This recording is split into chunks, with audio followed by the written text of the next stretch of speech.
من مدرسه واحده، جهوري وعالي، لكن استحاله التطابق. فالكل عود بيدي حس جديد للفنان، بيقدر يطلع احساس جديد بلحن جديد وعزف جديد.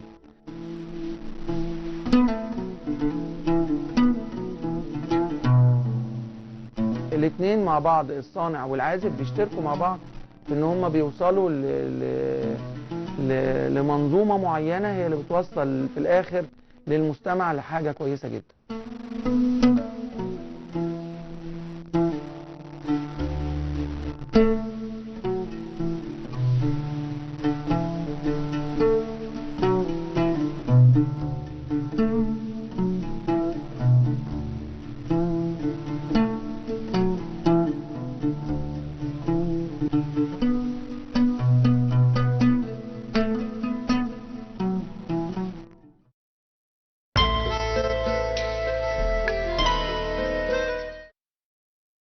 إطلالة جديدة كما تعودنا في هذا الموعد من كل يوم سبت، عالم موازي. حلقتنا النهاردة عنوانها مهم للغاية، المبادرة العربية للتعريف بالهيدروجين الأخضر والمشروعات الخضراء. مؤسسة عين البيئة، وهي واحدة من المؤسسات المعنية بالإشراف ومتابعة آخر ما توصل إليه العالم بشأن البيئة والحفاظ عليها، أطلق مؤخرا مبادرته الثالثة تحت هذا العنوان، المبادرة العربية للتعريف بالهيدروجين الأخضر والمشروعات الخضراء. وده بالطبع نقدر نعتبره الطريق إلى كوب 29 2024. نتذكر مع بعض عندما أقامت واستضافت مصر كوب 27 في مدينة شرم الشيخ، وهي تعد يعني واحدة من مدن تعد على أصابع اليد الواحدة أو أصابع الكف الواحدة كمدينة خضراء على مستوى العالم، تعمل بأكملها بالطاقة النظيفة. والطاقة النظيفة بنعني بها الهيدروجين الأخضر ومصادر الطاقة الأخرى المتجددة، بعيدا عن الاستخدام التقليدي للطاقة القديمة اللي هي ناتجة عن الفحم الأحفوري، اللي طبعا جاء توقيع مصر ضمن 39 دولة أخرى من دول العالم على توصيات مؤتمر المناخ كوب 27 كمحصلة لما سبقوا من دورات ولقاءات دولية سابقة لهذه الدورة التي تم استضافتها في مصر، منها دورة باريس الأبرز ودورة ألمانيا أيضا، ووصولا إلى دورة مصر، ثم متابعة كل الدول لاستراتيجية الأمم المتحدة لتنفيذ دول العالم للتوصيات المحددة اللي تم صياغتها بشكل محدد ومباشر كاستراتيجية وطنية تتخذها كل دولة في دولتها بما يتوافق مع ظروفها ومجالاتها الصناعية ومجالاتها العملية ومصادر الطاقة المختلفة فيها. عام 2023 وبالتحديد في 27 فبراير صدر قرار رئيس مجلس الوزراء دكتور مصطفى مدبولي بإصدار وتفعيل المركز الأعلى للاستراتيجية أو الاستراتيجية الوطنية للطاقة، وهو معني بالأساس بالتركيز على زيادة إنتاج الدولة المصرية من الهيدروجين الأخضر ومصادر الطاقة المتجددة، بحيث تكفي المجال مجالي الصناعة كل المجالات، لكن على الأخص وبالأكثر مجالي الصناعة والنقل بشكل يكفي الإنتاج أو الاستهلاك السوقي بمعنى داخل مصر يعني، ويهدف إلى زيادة نسبة تصدير إلى دول العالم من إنتاجنا المصري من الهيدروجين الأخضر ومن أيضا وسائل الطاقة المتجددة النظيفة الأخرى. وأصبح ده واحد من أهم المعايير العالمية في إنشاء يعني أي منشأة صناعية أو منشأة يعني تخص الأعمال الكبرى اللي بتستخدم نوعيات يستلزم عملها نوعيات محددة من الطاقة بكميات من الأفضل أن تكون كميات طاقة نظيفة للحفاظ على البيئة. لقائنا النهاردة زي ما قلنا بعنوان المبادرة العربية للتعريف بالهيدروجين الأخضر والمشروعات الخضراء اللي بتأتي كالدورة الثالثة أو المبادرة الثالثة الصادرة عن مؤسسة عين الحياة، عين البيئة. وطبعا من يعني الحفاظ على البيئة هو قلب حياة الإنسان، سواء بالنسبة لنا الآن أو للأجيال القادمة. هيكون معايا بإذن الله، وبسعدني وبشرفني في عالم موازي بعد الفاصل ضيفتي الكريمة الأستاذة رانيا فتحي، المشرفة على المبادرة العربية للتعريف بالهيدروجين الأخضر والمشروعات الخضراء، عن هذه المبادرة ومفرداتها وكل تساؤلات حولها وفعاليتها وأنشطتها والأهمية الكبرى اللي بتنالها من دول العالم بشكل عام الآن في كل المجالات. هتدور حلقتنا النهاردة اللي هنبتديها حالا مع حضراتكم في عالم موازي بعد الفاصل. مع حضراتكم على الهواء مباشرة وعالم موازي. بيسعدني يكون معانا في استوديو عالم موازي على الهواء الأستاذة رانيا فتحي، المشرفة على المبادرة العربية للتعريف بالهيدروجين الأخضر والمشروعات الخضراء. أهلا وسهلا يا أستاذ. أهلا بيك. مشرفانا. شكرا على وقتك في البداية. شكرا. أستاذة رانيا، من فضلك بداية عرفينا دي المبادرة الثالثة اللي بتطلقها مؤسسة عين البيئة، وهي طبعا واحدة من المؤسسات المعنية بمتابعة آخر ما توصل إليه العالم من الحفاظ على البيئة. دي المبادرة الثالثة. حضرتك ليكي علاقة بالمبادرات اللي قبل كده؟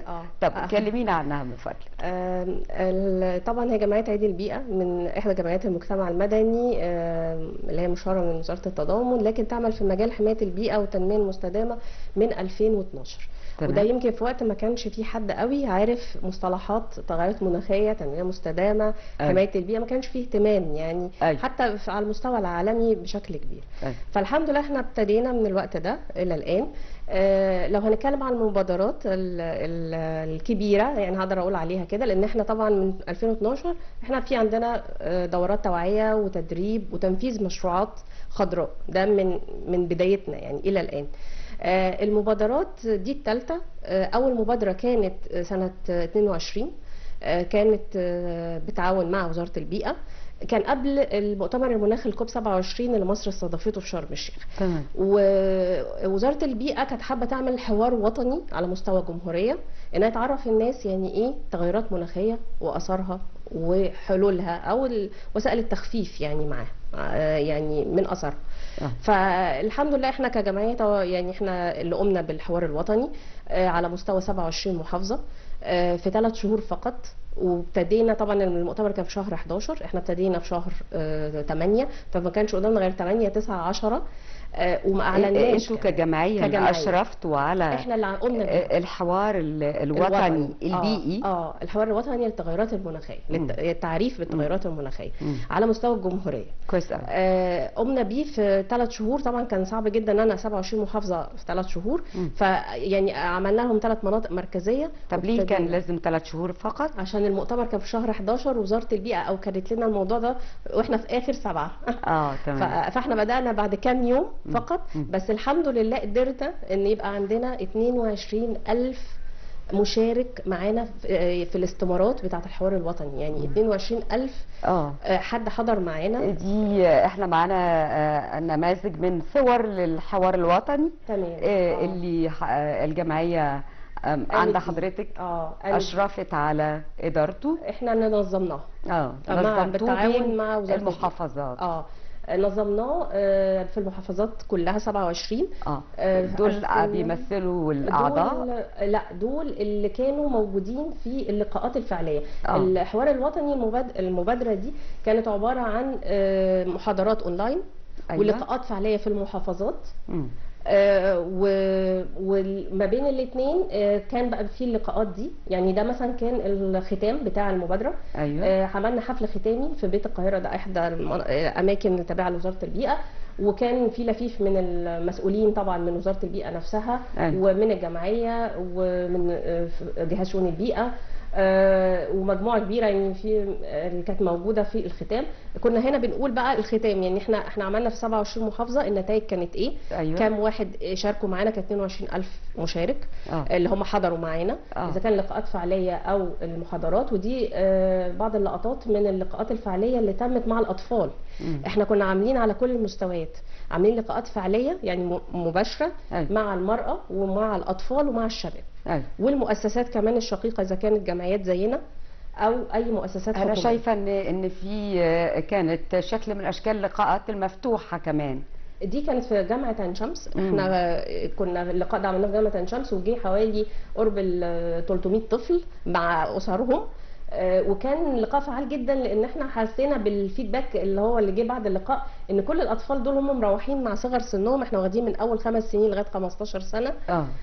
وهم ماشيين بيقولوا لجدتهم او بيقولوا لمامتهم احنا لما نروح هنعمل بقى ايه النماذج اللي هم شافوها في اليوم ده. هم قضوا يوم معانا يعتبر. بس كنتوا تعرضوا عليهم محاور شكلها ايه؟ طبعا هم عشان اطفال احنا ما بنقدرش نعرض عليهم محاضرات او حاجه، فبس كنا بنعمل حاجات فعليه. يعني نقدر نقول لهم ازاي تزرع مثلا بدون تربه، ازاي تدور المخلفات. انت لو عندك مخلفات في البيت هتعمل فيها ايه؟ تقدر ان انت تعمل منها اشكال جماليه، او ان انت مثلا المخلفات العضويه نعمل بيها سماد نزرع بيه في الجنينه بتاعتك. أيوة. فكنا بنوري له حاجات فعليه بالحاجات دي بسيطه. هو الطفل كمان الاطفال بصراحه كانوا متفاعلين جدا. أيوة. وكان عندهم افكار يعني. وده اللي مخلينا يعني بالنسبه للاطفال كان الخطاب الموجه امثله تطبيقيه. تطبيقيه علشان طبعا يقدروا يستوعبوا. أيوة. لكن لقاءات الكبار كانت طبعا محاضرات ولقاءات مفتوحه مع مسؤولين برضو من وزاره البيئه. كنا بنشرح لهم الاستراتيجيه الوطنيه لتغير المناخ 2050 اللي مصر كانت لسه وضعها في نفس العام 22. أيوة. كنا بنناقش اهدافها، كنا بنناقش يعني ايه تغيرات مناخيه واثارها واسبابها، عشان يبقى المواطن فعلا لما بيعرف السبب بيحاول ان هو يعني لو بيعمل سلوك خاطئ ان هو يقلله.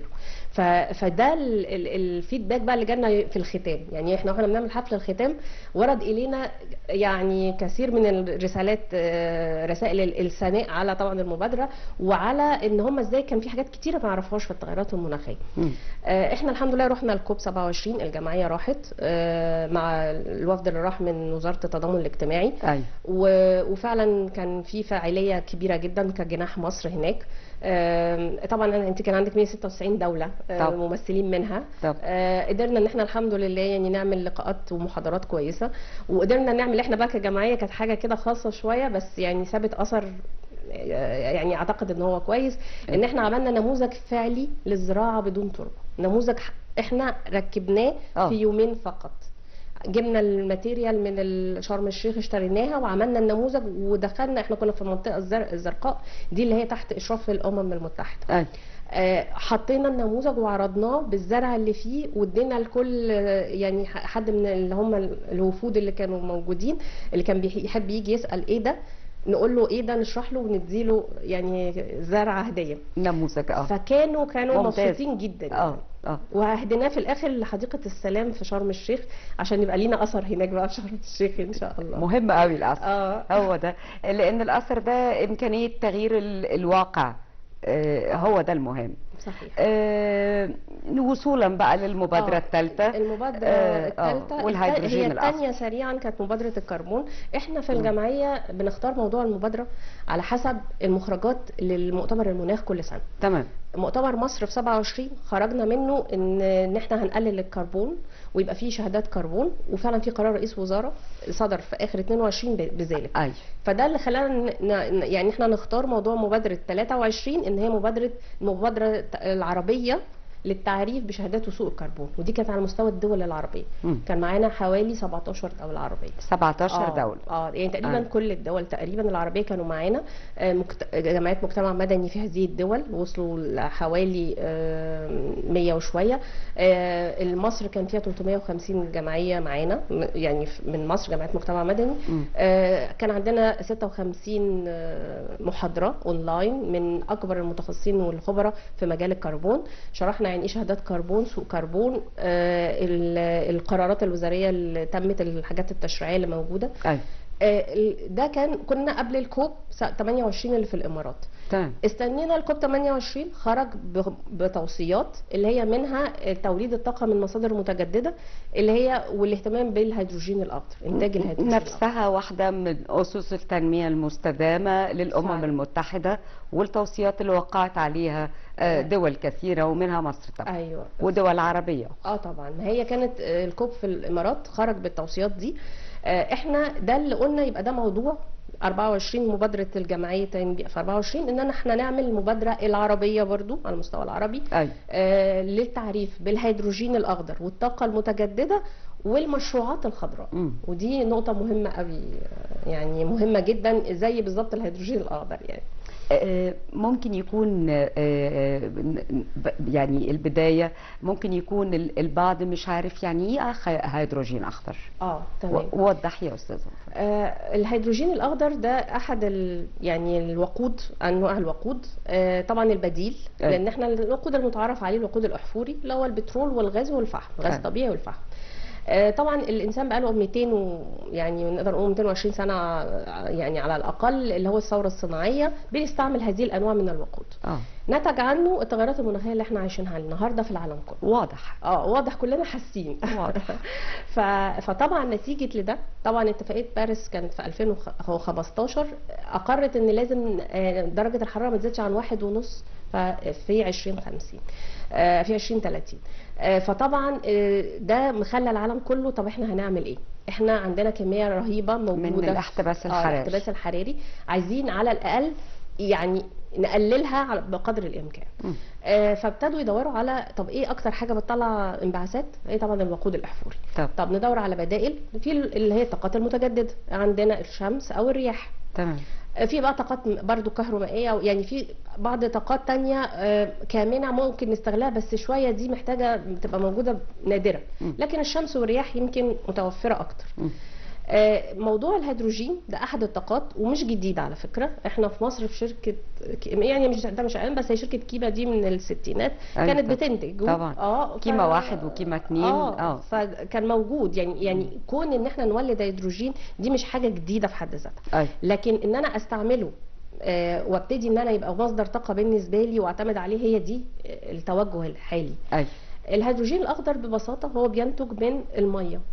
بعمل فصل كهربي للميه. الميه H2O يعني فيها هيدروجين وفيها اكسجين. بعمل فصل كهربي يعني بمرر فيها كهرباء، بقدر افصل الاكسجين لوحده كغاز وعن الهيدروجين لوحده. الهيدروجين باخده بيبقى عامل زي الغاز الطبيعي كده، غاز اقدر استخدمه كمصدر طاقه. ليه اخضر بقى؟ عشان هو على فكره فيه الوان. يعني الهيدروجين فيه الاخضر وفيه الرمادي وفيه التركواز وفيه البينك، يعني فيه الوان. الالوان دي بتبقى بيزد على او يعني راجعه للمصدر الكهرباء اللي انا فصلت بيه الميه. لو انا فاصله كهرباء، الكهرباء دي مولداها من الغاز الطبيعي مثلا هيبقى لا ده اسمه هيدروجين رمادي. امتى يبقى اخضر؟ لو انا مولداه عن طريق طاقه شمسيه. تمام. يعني انا وهنا يبقى مصدر بديل للطاقه نظيفه او متجدده. طبعا طاقه نظيفه. فعشان كده اسمه هيدروجين اخضر. وهو ده اللي بالتوجه ان احنا دلوقتي نتجه ان احنا نولد الهيدروجين بهذه الكيفيه، بحيث ان هو يبقى بالنسبه لي مصدر اقدر استخدمه في اداره كل المصانع في ده زيرو نسبه الكربون. لو انت متاكده من يعني انت لو انت ولدتي فعلا من طاقه شمسيه وتمام، هيبقى ما فيش المفروض كربون. احنا بنقيس الكربون، عشان كده الوان الهيدروجين نتيجه فعلا كميه الانبعاثات اللي طالعه من مصدر التولد.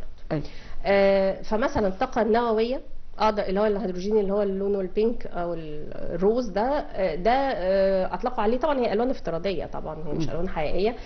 بس هي ليه؟ لان الطاقه النوويه طاقه برضو هي تعتبر طاقه نظيفه، لان انت ما بتولدش اي انبعاثات. طبعا. فلو ولدت فصلت الهيدروجين عن طريق الطاقه النوويه، فهيبقى اللون اللي هو الروز ده. وده طبعا هيبقى برضه زيرو انبعاثات. بس ده يعني مش في كل الدول موجود، فاحنا برضو ده بيعتمد طول ما هو في الخير يعني انبعاثاته كويس. لا وان شاء الله يعني احنا بنأمل، لان احنا كان السنه دي في مبادره الهيدروجين.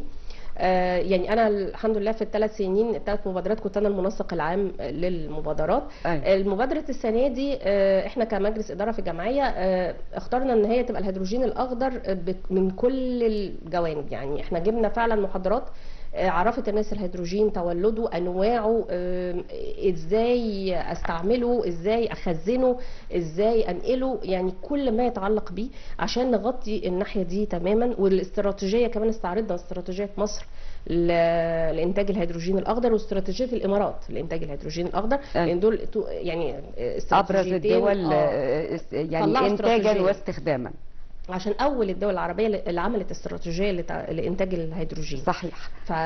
عايزه اعرف من حضرتك، يعني احكي لي كده بالتفصيل المبادره كحدث استمر قد ايه وفعالياته. تمام. واهم من استعنتوا بيهم في هذه الفعاليات. المبادره احنا يعني مخططين لها ان هي كانت هتبقى 3 شهور. هي على 3 مراحل. اول مرحله اللي هي التعريف بالهيدروجين الاخضر، تاني مرحله اللي هي التعريف بالطاقات المتجدده والبديله، ثالث مرحله اللي هي تعريف بالمشروعات الخضراء وتطبيقاتها. كنا مفترضين ان كل جزء من ده هياخد، او مرحله من دي هتاخد شهر. تمام. محاضرات بمعدل محاضرتين في الاسبوع. فكده يبقى عندنا يعني من 8 ل 9 محاضرات في الشهر عن موضوع معين، يعني بس طبعا بنتناوله من كل الجوانب. لقينا ان الموضوعات يعني تقدم لنا، احنا طبعا طرحنا يعني كان في لجنه علميه، احنا طرحنا كل الاساتذه والمحاضرين والخبراء اللي حابين هم يحاضروا معانا، وكون في تقييم للموضوعات اللي هم بيبعتوها لنا من الناحيه العلميه. في حاجات اتقبلت، في حاجات ما اتقبلتش، في طبعا خبراء. ده فتره ما قبل التحضير، ما قبل الحدث، عشان ننتقي المحاضرات اللي ما تكونش فيها تكرار ويكون في حاجه جديده. فده اللي احنا عملناه الحمد لله. فاحنا يعني مكان الحدث فين بقى؟ اونلاين. احنا المبادرتين اللي فاتوا لقينا ان الاونلاين بقى ده كان طبعا بعد الكورونا بيحقق انتشار وبيحقق توعيه بشكل اكبر. يعني احنا في اللقاءات الفعليه انت في الاخر بتقعدي في قاعه حتى لو فيها 200 300 واحد، دول بس اللي بتوصلي لهم. المحاضره الاونلاين احنا يعني احب اقول لك احنا المبادره الهيدروجين احنا لسه ما زلنا هي شغاله، احنا عندنا لغايه اول 11، يعني احنا كنا عاملين على اساس ان هي تبقى لغايه اخر 10، لقينا موضوعات فاحنا زودناها وبقت الاول 11 وبقت بمعدل 3 محاضرات في الاسبوع. فهي لسه ما زالت لسه لا يعني طبعا مشاهده يعني اكتر، ومشاركه اكتر وتنشري الوعي بشكل اكبر. طبعا. يعني احنا في خلال شهر ونص دلوقتي لا شهرين، شهر 7 كله وشهر 8 احنا وصلنا ل 20,000 حضور. ممتاز. ده رقم كبير جدا. طبعا. وعندنا اللي سجل في الاستماره، احنا كنا طارحين استماره تسجيل قبل المبادره وما زالت موجوده 5500، لكن اللي حضروا معانا فعليا 20,000. فهو عشان كده بقول لك فعلا حكايه الاونلاين دي بتعمل لك انتشار سريع كده. اي فئات هي كل الفئات، كل الفئات. يعني احنا بيجي لنا في استماره التسجيل بيبقى في بيانات عن الشخص ووظيفته ومجال تخصصه وسنه وكل حاجه. احب اقول لك كل الفئات، كل العاملين في هيئات الدولة. والدول العربية، احنا عندنا الدول العربية حضرتك قلتي بمشاركة 17 دولة عربية. ده كان السنة اللي فاتت. السنة دي احنا معانا 14 دولة عربية.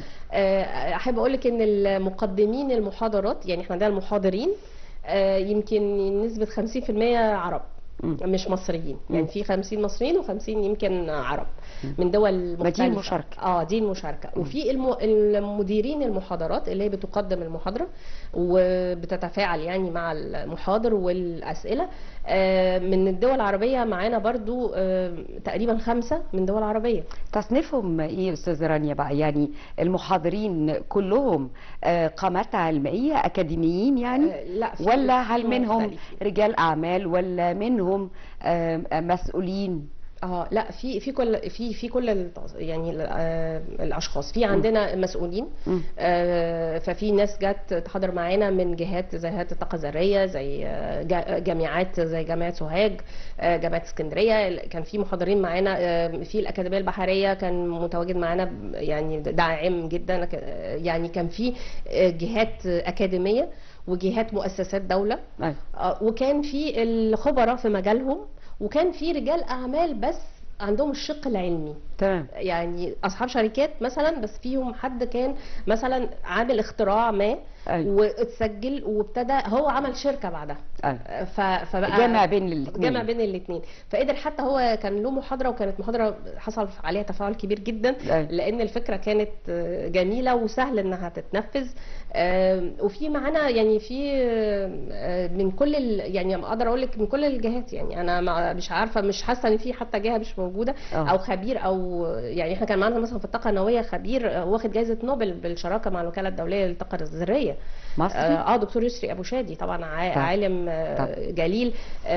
فيعني ده كان معانا في محاضره اللي هي الطاقه النوويه، انها طاقه نظيفه وامنه على البيئه. فكانت محاضره مهمه، الناس كتير استفادت. ما كانش الناس متوقعه كتير ان هي الطاقه النوويه واحنا عشان في مصر، رغم ان احنا خلاص محطه الضبعه كلها 2 ان شاء الله او 3 سنين على الاكثر وتشتغل. وربما قبل كده كمان يعني ان شاء الله. ما هو فعلا الدكتور يوسي يعني قال احنا شغالين فيها، هم الدوله شغاله فيها بجد يعني بسرعه. فدي كلها بصراحه احنا لا جايبين، يعني احنا يعني ايه بنختار جدا الناس معانا، لان انا بيهمني ان المعلومه طالعه من حد فعلا ده تخصصه خبير فيها، مش مجرد تخصصه الاكاديمي. لا، انا عايزاه ان هو كمان تطبيقي. يعني عشان كده اشترطنا يمكن على المحاضرين حاجتين، ان يا ريت المحاضره تبقى باللغه العربيه، لان احنا حابين ان هي تبقى اللغه العربيه هي اللغه ان احنا بنخاطب العالم العربي، وتوصل لكل الناس على كل مستوياتها. والحاجه الثانيه ان هو يكون في شق تطبيقي في الكلام اللي هو هيقوله. يعني انا مش جايه هدي محاضره اكاديميه لناس متخصصه او طلبه معينين، لا، انا بدي للجمهور وفي الدول العربية جميعا. وبالتالي بساهم مع الدول في استراتيجيات الدول الموضوعة بهذا الشأن، فعشان يقدروا يستفيدوا من اللي عملتوه والجهد اللي قدمتوه. وانتوا مش جهة أكاديمية، لا، بس احنا فلازم يعني يبقى في شق تطبيقي. لازم في شق تطبيقي، ده احنا كجمعيه بقى بنشترطه، لان احنا يمكن الجمعيه عندنا برضو من بدايتها لغايه دلوقتي عندنا الشق التطبيقي ده مهم. ده كويس قوي.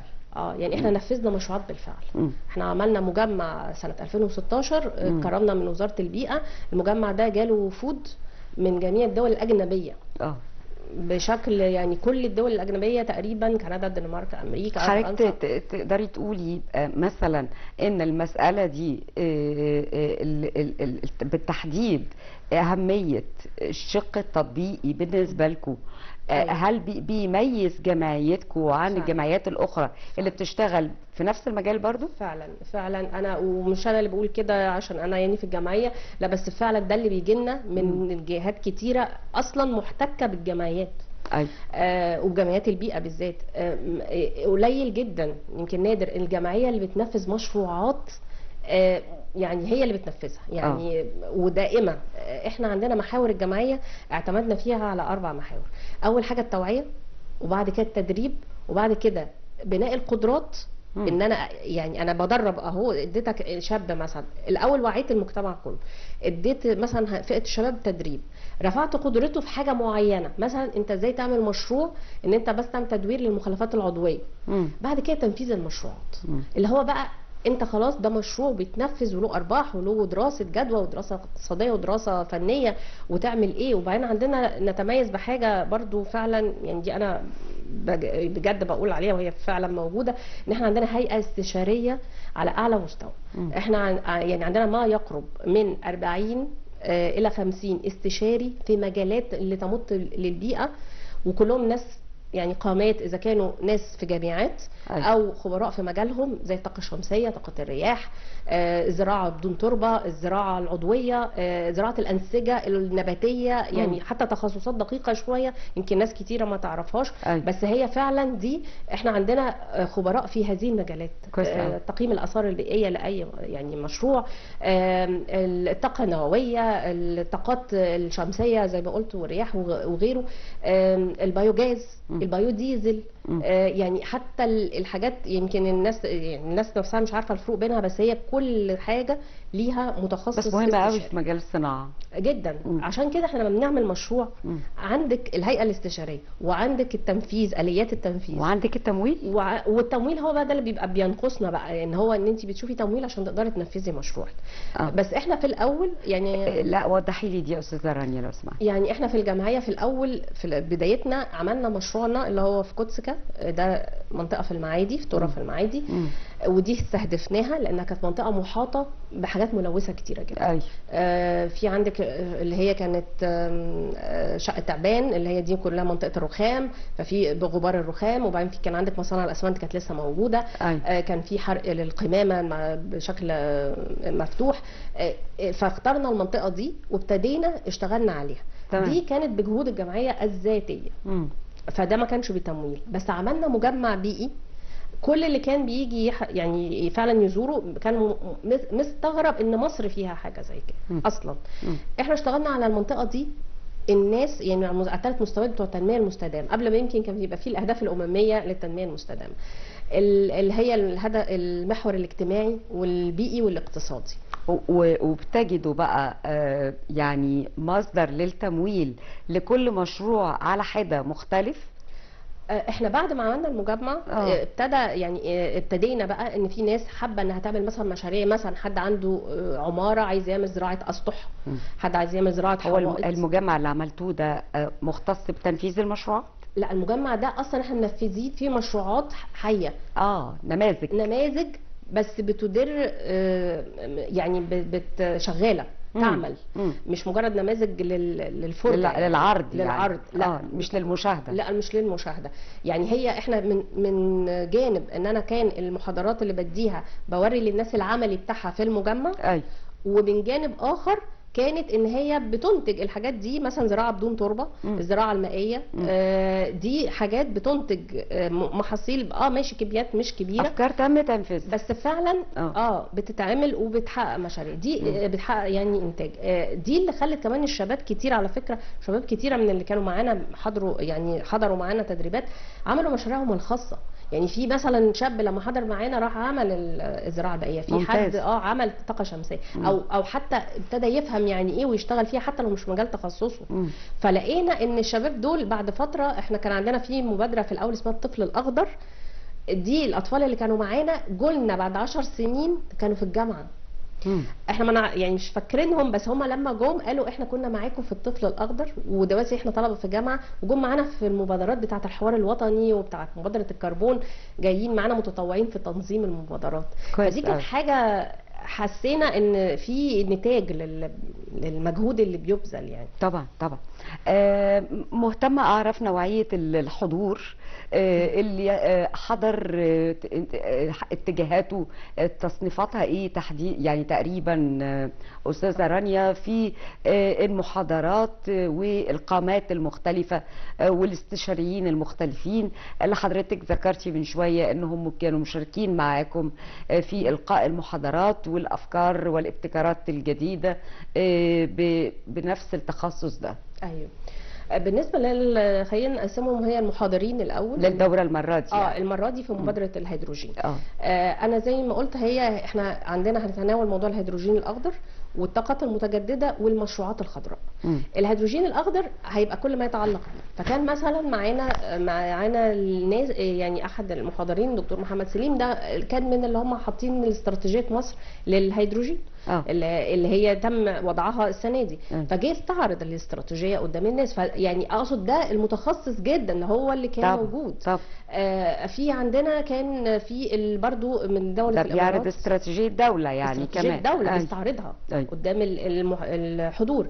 كان في استراتيجيه الامارات، كانت برضه في دكتوره اللي هي بتستعرض استراتيجيه الامارات يعني هي برضه كانت من دوله الامارات في الحكومه الاماراتيه. كان في معانا دكاتره اللي هي المساواه مثلا بين الجنسين، على اساس ان هي دي احد الاهداف التنميه المستدامه، وان ازاي الهيدروجين الاخضر كونه ان هو يبقى موجود ده هيدي فرص عمل مختلفه للجميع.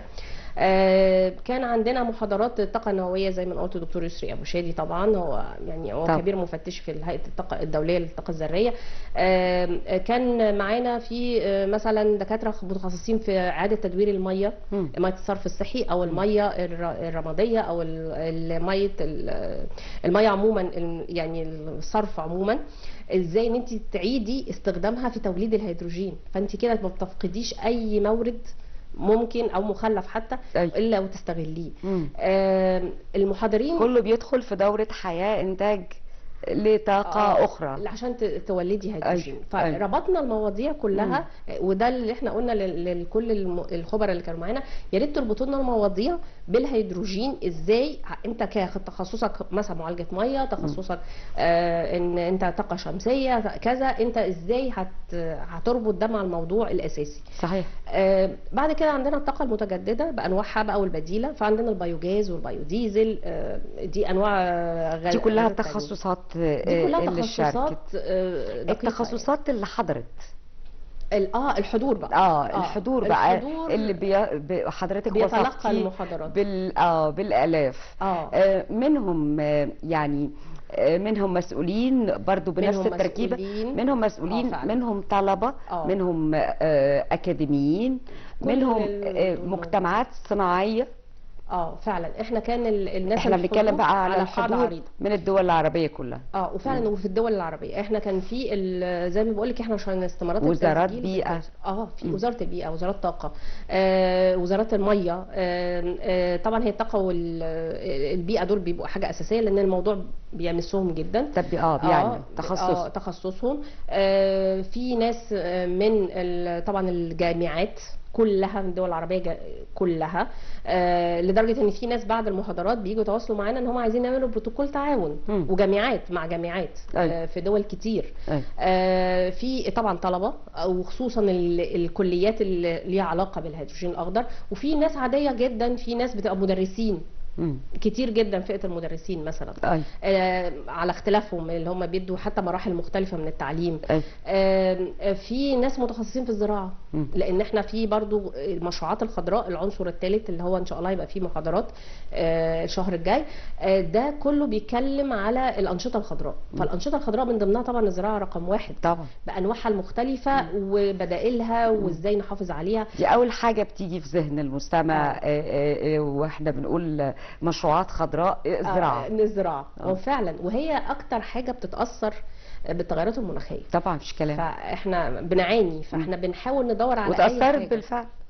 احنا في اصناف ما بقتش موجوده، ودي طبعا حاجه صعبه جدا لانها هتاثر في حاجات كتيره تانية بعد كده. ده حاجه اللي احنا بنقول عليها الحفاظ على التنوع البيولوجي اللي هو من اذا كان كائنات او نباتات، فطبعا دي حاجه مهمه جدا. فكان معانا ناس اكاديميين طبعا، طلبه لدرجه في ناس وفي شباب صغير جدا، وفي اعلام، وفي يعني في حاجات مختلفه بالعكس بقى، وفي فرادة بقى مهتمين، وفي بقى ناس العاديه خالص مهتمه انها تسمع وبيستفيدوا، وفي طبعا اللي هم المجتمعات اللي بتمسهم الحاجه دي.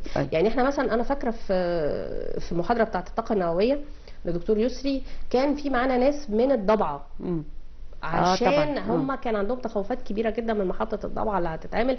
فمثلا كان في حضور منهم ان هم عشان يطمنوا، لان هو كان الدكتور يسري كان مخصص جزء في المحاضره للموضوع ده بشكل اساسي. فان ازاي يا جماعه ما تقلقوش خالص، الطاقه النوويه طاقه نظيفه وامنه، ومش معنى ان في حادثتين في العالم كله حصلوا على مدار بدايه يعني تولدها لغايه دلوقتي او وجودها لغايه دلوقتي لا قدر الله. لا قدر الله. فاقصد لا، هو اتكلم كلام علمي طبعا جدا، طبعا. وضح لناس كتيره مفاهيم، صلح لهم مفاهيم. ايوه ايوه. فلا يعني الحمد لله كان كل الفئات موجوده كحضور، ومن الدول العربيه. في دول بقى كانت كثيفه الحضور، يعني زي اليمن مثلا من الدول والله جدا. اليمن، الامارات، فلسطين، يعني كان في ناس من فلسطين بيحضروا برضو عدد، كان لبنان، يعني الجزائر، يعني انا كل دول المغرب برضو معانا كتير، تونس، يعني بصراحة لقينا الأردن، الأردن، الأردن طبعا السعودية، متوقعة، بس يعني مفاجأة الأسماء اللي حضرتك قلتيها. كمان كمية الجمعيات المجتمع المدني اللي تواصلوا معانا كجمعيات من اليمن كمية رهيبة. يعني اللي هم حابين احنا ايه التعاون اللي ممكن نعمله معاكم كجمعية مصرية، يعني خصوصا لما شافوا النشاط وشافوا المبادرة، فعايزين يقدروا يعملوا ايه في بلدهم يعني. فطبعا دي كانت حاجه بتسعدنا جدا يعني. نتمنى لهم يا رب، ما فيش كلام، من قلب المصريين جميعا كل الاستقرار وكل السلام أكيد. وكل الهدوء يعني ان شاء الله يا رب. ان شاء الله. بالنسبه بقى للفتره اللي جايه، حضرتك قلتي ان انتوا بتقدموا المبادره بشكل تراتبي في 3 مراحل. فانتوا دلوقتي قدمتوا مرحله ايه؟ احنا يعني خلصنا محاضرات الهيدروجين الاخضر، ودلوقتي في محاضرات الطاقه المتجدده. برضو اولموست خلاص، فاضل يعني محاضره تقريبا وتخلص، اللي هي الموضوعات اللي بتتكلم عن الطاقات المتجدده. محاضرات من القامات المختلفه اللي حضرتك ذكرتيها، كل التخصصات اللي قلنا عليها، اللي هي اونلاين مرتين في الاسبوع. 3 مرات بقى، يعني احنا زودناها لما لقينا الموضوعات، يعني دخلنا مثلا الاقتصاد الاخضر. طب الموضوعات الاقتصاديه احنا كنا الاول مترتبين على بعض، دي حاجه مهمه جدا، ما نقدرش نفصلهم. فالاقتصاد في الناحيه دي مهم جدا. التسويق الاخضر برضو، طب ده موضوع مهم جدا. فابتدينا ندخل حاجات يعني مهمه تخدم برضو الحاجه، ومهم ان انت يعني اللي بيسمع يعرفها لو هو ناوي يعمل اي مشروع اخضر. احنا دلوقتي يعني خلاص ان شاء الله هنبتدي بقى اللي هي المحاضرات عن المشروعات الخضراء. دي اللي هي الفتره الجايه، اللي هي طبعا بقيت شهر 9 وشهر 10.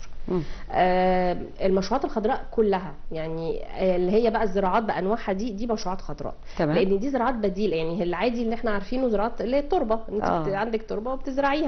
لكن زراعه مائيه، وزراعه بدون تربه، وزراعه على مخلفات السمك. يعني انت في عندنا سيستم اللي هو ساند بونك ده، انت بتبقى في وحده فيها، دي بقى بتطلع لك منتجين، بتطلع لك خضروات وتطلع لك سمك في نفس الوقت. احنا كده بنتكلم عن تربه بديله، او يعني طريقه بديله للزراعه، طريقه غير تقليديه، بديل للتربه. ايوه، بديل للتربه في الزراعه عن طريق بديل للتربه. ايه بقى انواعها؟ اللي هي الزراعات المائيه. الزراعات المائيه اللي هي الاكوابونيك دي عباره عن، او الهيدروبونيك، دي زراعه انت بتزرعي في ميه، محلول معين. طبعا هو سيستم، ما ينفعش تزرع بشكل يعني عادي كده، لا هو بيبقى مواسير بيمشي فيها سائل معين، فيه مغذيات، يعني السائل ده فيه ميه وفيه مغذيات، وبتحطي فيها النباتات، النبته اللي هي النباتات بتاعتك بتوزعيها، وده السائل ده بيبقى فيه نسب معينه اللي هي بيحتاجها النبات، وبتوفري له بقى في جهاز. يعني لا مش جهاز، ممكن في صوبه، وممكن في السطح. ما هو زراعه الاسطح هي دي على فكره زراعه الاسطح مش بتبقى بتربه، زراعه الاسطح زراعه مائيه. فهي اللي هي السيستم ده، ان الميه ماشيه وانت بتحطي حاجتك وبتطلعي بمنتجاتك. وعشان السطح طبعا بيبقى دايما وضحي شويه يا استاذه رانيا للمشاهدين. هو احط حاجتي فين؟ يعني احنا مثلا لو اتكلمنا زراعه الاسطح، تمام، دي هتزرعيها بالنظام الزراعه اللي هو المائي، ان انت تزرعي في ميه. اللي هو ازاي؟ بتبقى فيه حوامل خشب بتحطي عليها مواسير. ايوه كده. مواسير.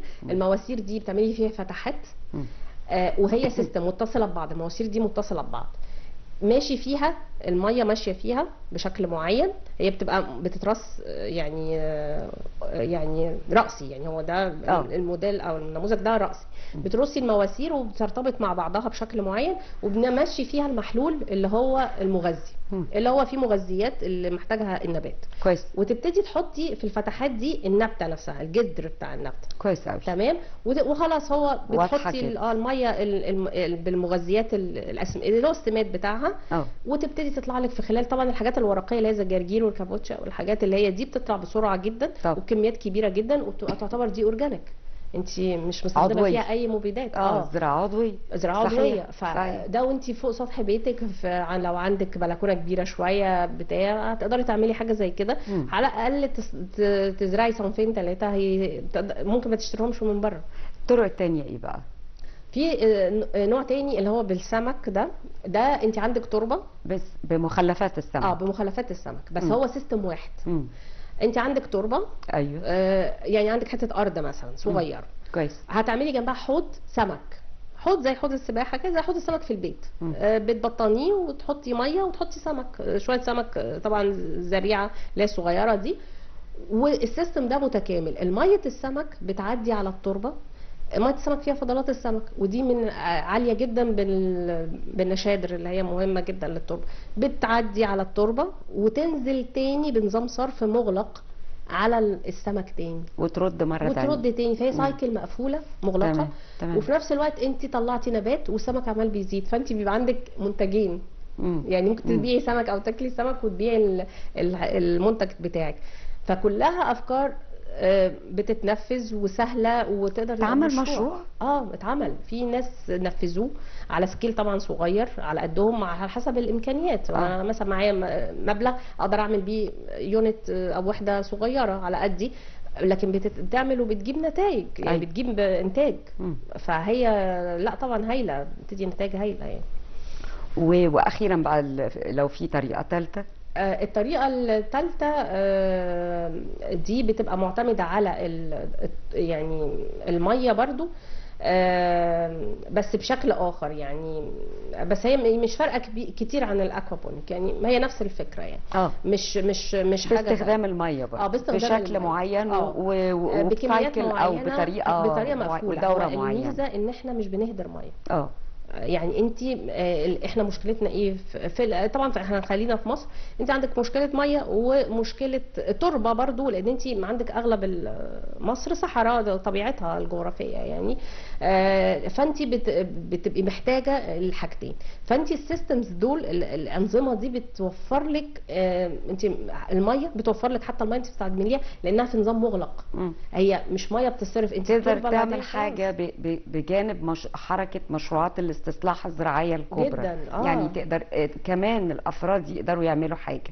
طبعا. يهمني بقى اوصل لنقطه، هل بتستفاد الدول كما يعني ينبغي او كما نتمنى لها انها تستفيد فعلا من خلاصه ما بتوصلوا له كمجموعه من العلماء والقامات المختلفة في المجالات المتعددة العلمية المختصة بهذا الشأن بالحفاظ على البيئة،